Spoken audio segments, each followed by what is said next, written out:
thing on. Hello? Can you hear me, Colin? I like big butts in a can, not light. Hey, you brothers and can't do blah, blah, blah. All right, well, get her done.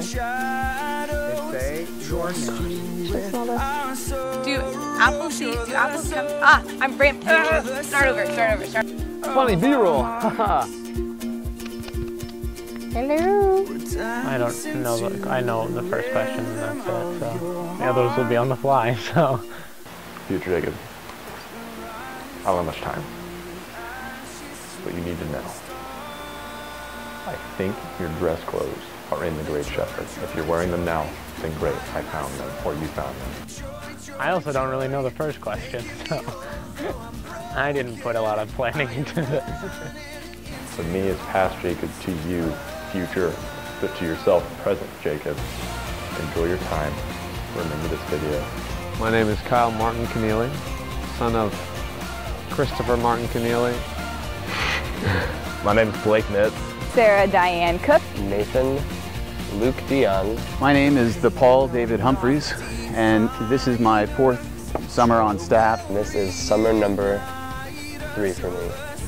This is my first summer. My 2nd summer. My 26th summer working on staff. Oh goodness. Real grace is The first theme that I've been a part of where I'm going to leave the summer and feel like I have less of a grasp on it than when I came. In order to understand what real grace looks like, that it means being raw and vulnerable and broken. It's more than forgiveness. It's redemption.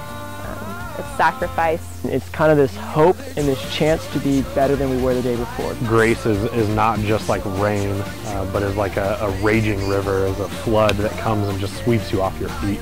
Real grace, it's not a principle, it's a person. His name is Jesus. Joy, joy, joy, light in my soul. The joy, joy, joy, making me whole. Though I'm broken, I am running into your arms. Oh, Lord, you're the joy, the song of my heart, the hope of my soul. Hey!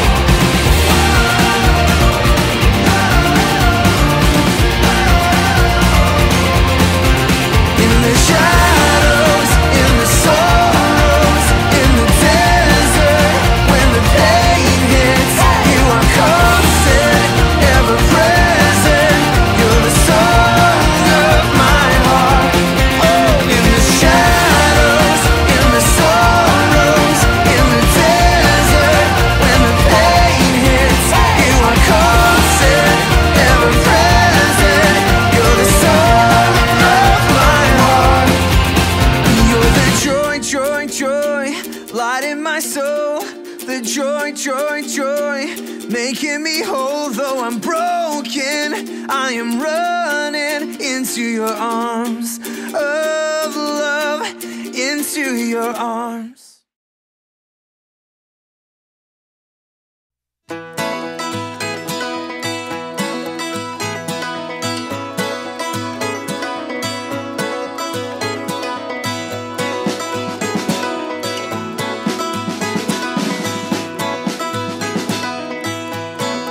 You placed eternity in our heart.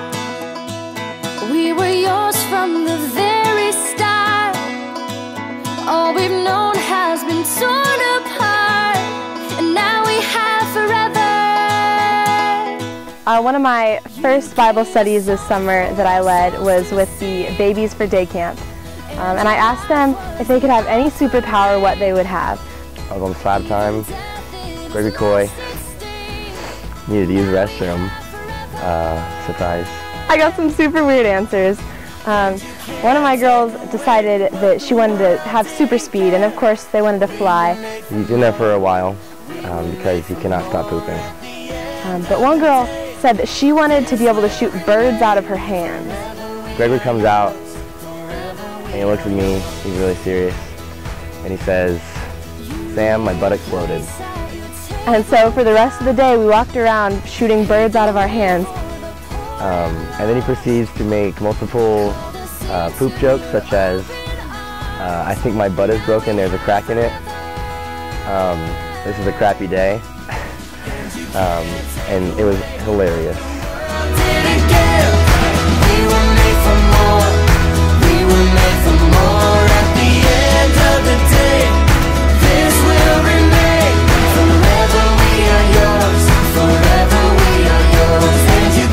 In 1993, I was a counselor.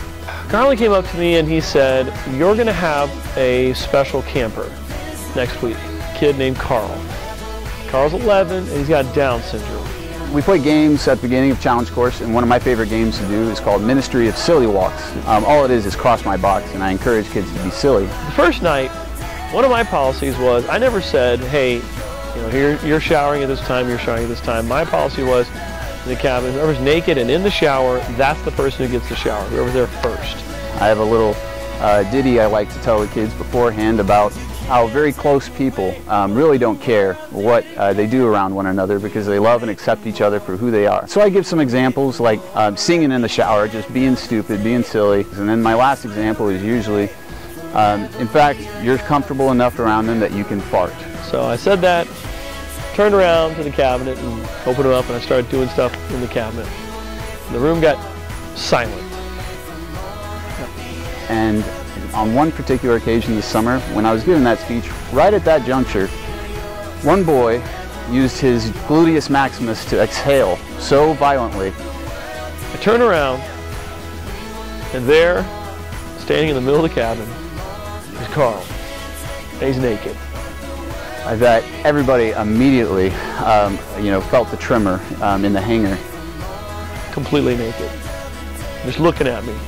All the other guys are frozen on their bunks, staring at him. And I said, "All right, Carl, looks like you're first in the shower." So he grabbed his towel, threw it over his shoulder, as any man would, took his soap, and strolled right into the bathroom. And one of the kids was on the top bunk in the corner. This kid Jimmy says, "Man, I would never do that."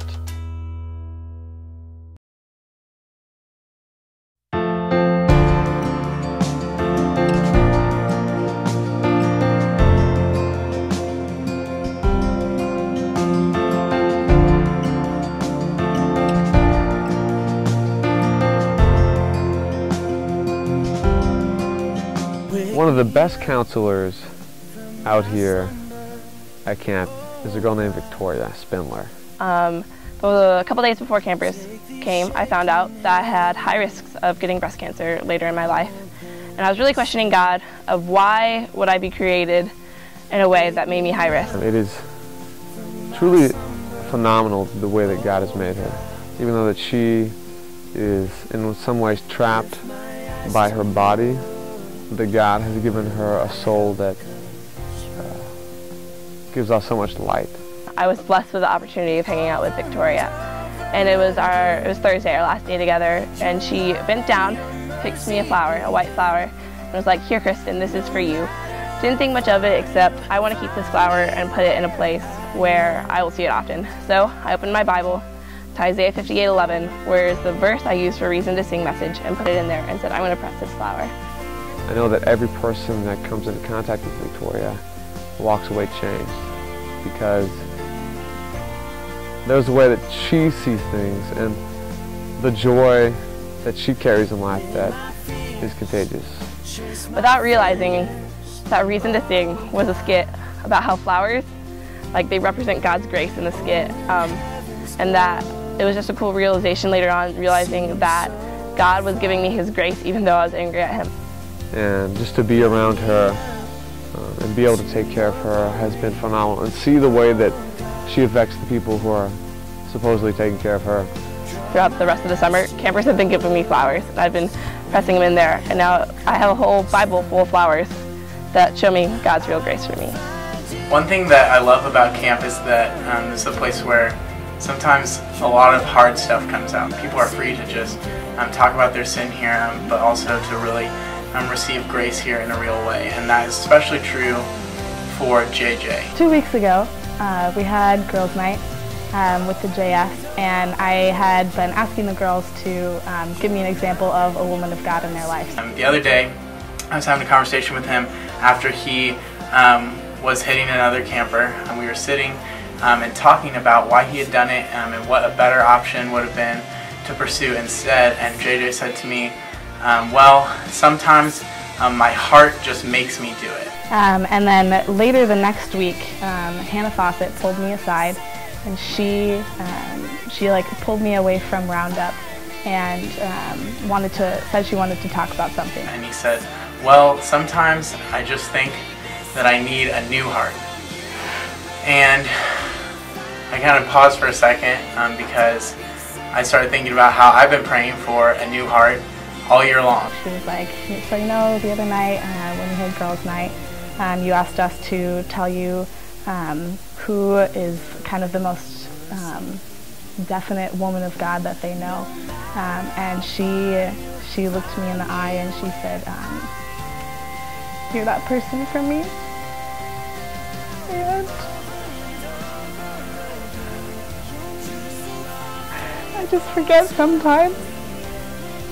In my own life and in my own sin, I've been praying for a new heart because I feel the same way as JJ sometimes, that I'm just forced into situations and forced into doing things that I don't want to choose for myself because I know it's better. For as much as we inspire them to be better and to know Christ and to let Christ be that person for them, I just forget the impact that we have on them sometimes. Lift my eyes to yours, where my help comes from.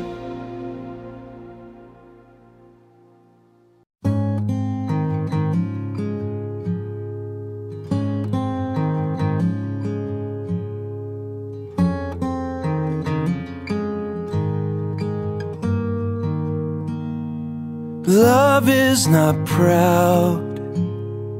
Love does not boast.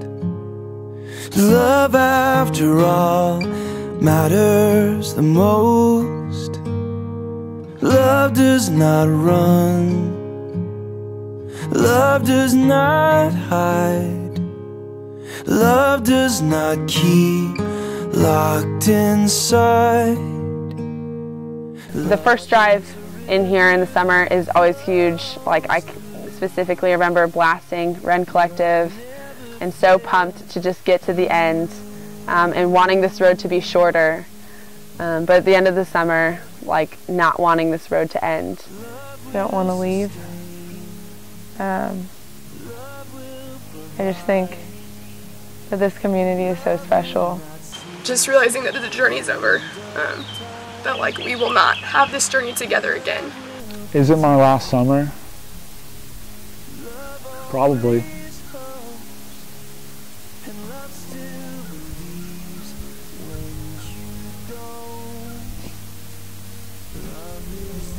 But I don't want it to be.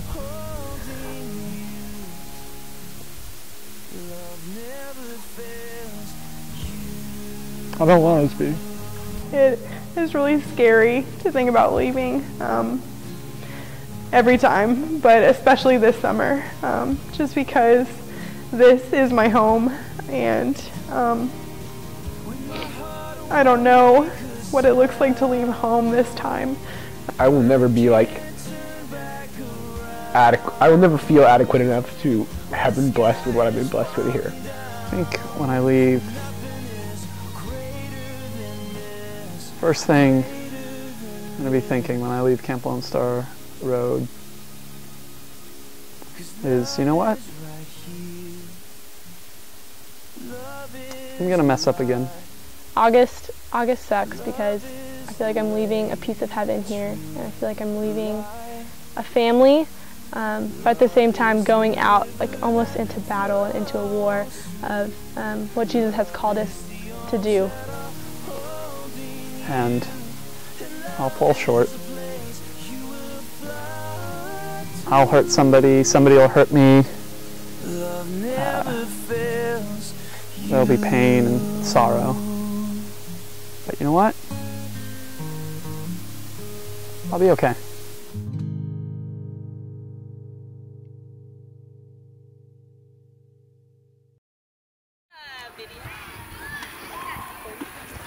Oh gosh, Blake. It's not the last of it.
Sucks that it's over, but I'm so glad for what it was. I just feel so lucky to have